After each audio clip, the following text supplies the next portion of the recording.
पीछे आ जाओ, पीछे आ जाओ।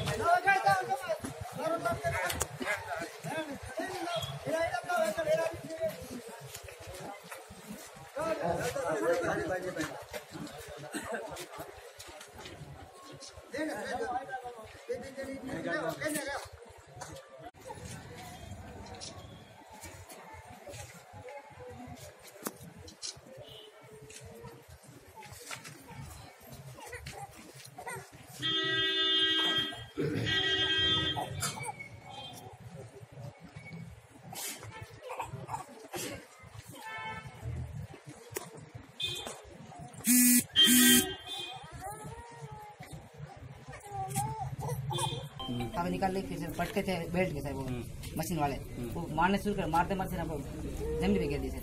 गिरा के फिर मेरे पास मोबाइल और पर्स था, 2 चीज थे। इसके पास पैसे निकाले थे मोबाइल और पैसे लोगों के पैसे थे, जबकि मैं विड्रॉल करके फिर पैसे एटीएम लेने गया था। जबकि कुछ पैसे तो मेरे पास थे ही थे, मैं एटीएम से वो निकाल के मेरे पास कुछ 60,000 का हुआ था। एकदम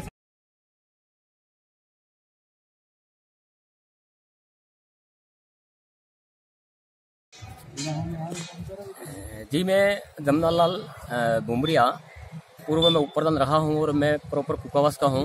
और मेरी घरेलू पंचायत के अंदर जो रनिया गैंग का आतंक है वो सीआर गांवों के लोग पूरी तरह से दहशत में हैं और कई लोग पलायन करके गुजरात चले गए हैं। और आज भी वर्तमान के अंदर जो ऑन रोड जो हमारा कोटला से सरगंज पड़ता है, उस रोड पे कोई भी राहगीर जाता है, चाहे मोटरसाइकिल वाला हो या किसी भी 4 व्हीलर वाला हो, उनसे सबसे लूटफाट की जाती है और मारपीट किया जाता है, जिसमें रणा की पूरी गैंग सक्रिय है। और इसी गैंग की वजह से हमारे लोग पूरी तरह से दुखी हैं और सीआर गांव के लोग रेस्क्यू साहब को ज्ञापन देने के लिए भी आ रहे हैं। तो इन लोगों पे आज तक पुलिस प्रशासन ने किसी प्रकार का एक्शन लेकर कोई कार्रवाई नहीं करी है और वो मिली भगत के रूप में काम करते हुए इन लोगों को सपोर्ट करते हैं। इसलिए इन लोगों का हौसला बुलंद है और वहां का जो जिम्मेदार जिस तरह का कोई जनप्रतिनिधि है वो भी इसको किसी प्रकार से कोई ये नहीं कहता कि भाई इस प्रकार से तू क्यों कर रहा है, जनता को परेशान कर रहा है, लूट रहा है, मार रहा है।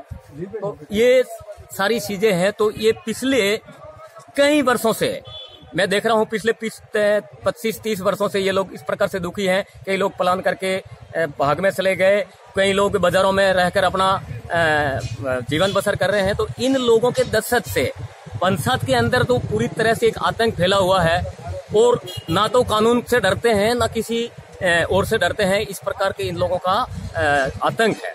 जैसे आपने लोकसभा चुनाव के बहिष्कार की बात की है जी, तो लोकसभा के मतलब इनकी गिरफ्तारी को लेके ये डिसीजन लिया है या इस पे कायम रहेंगे?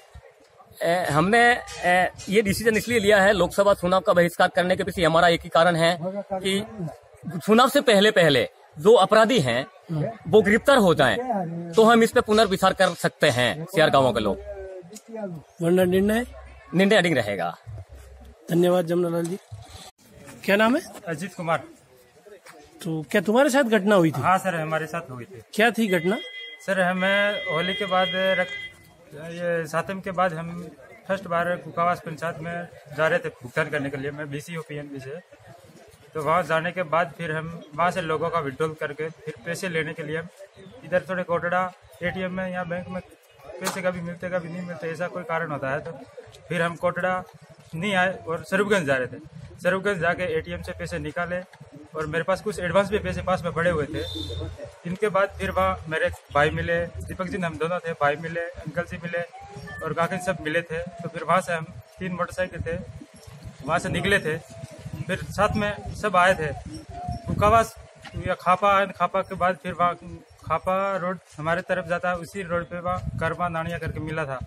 तो हम आगे बढ़ने देके उसने पीछे से मोटरसाइकिल वापस मुड़ाया और हमारा पीछा किया। वापिस भी से आते आते सापरला आए। सापरला आने के बाद फिर वहाँ रनिया और उनके साथ उसकी गैंग थी और मोटरसाइकिल रोड के बीच में रख के फिर हमारे को सब जनों को मारपीट चालू कर दी। तो मारपीट करने के बाद मेरे पास बैठे हुए मोबाइल सब पैसे वैसे सब थे, कुल 60,000 रुपये मेरे पास थे। वो पैसे भी सब ले लिए और मारपीट करके फिर हमारे को वहाँ से सब भाइयों को मारपीट कर। तो मामले का थाने में रिपोर्ट दी थी क्या? हाँ, हमने पुलिस थाने में भी रिपोर्ट दर्ज कराई। तो ठीक कितने आएगा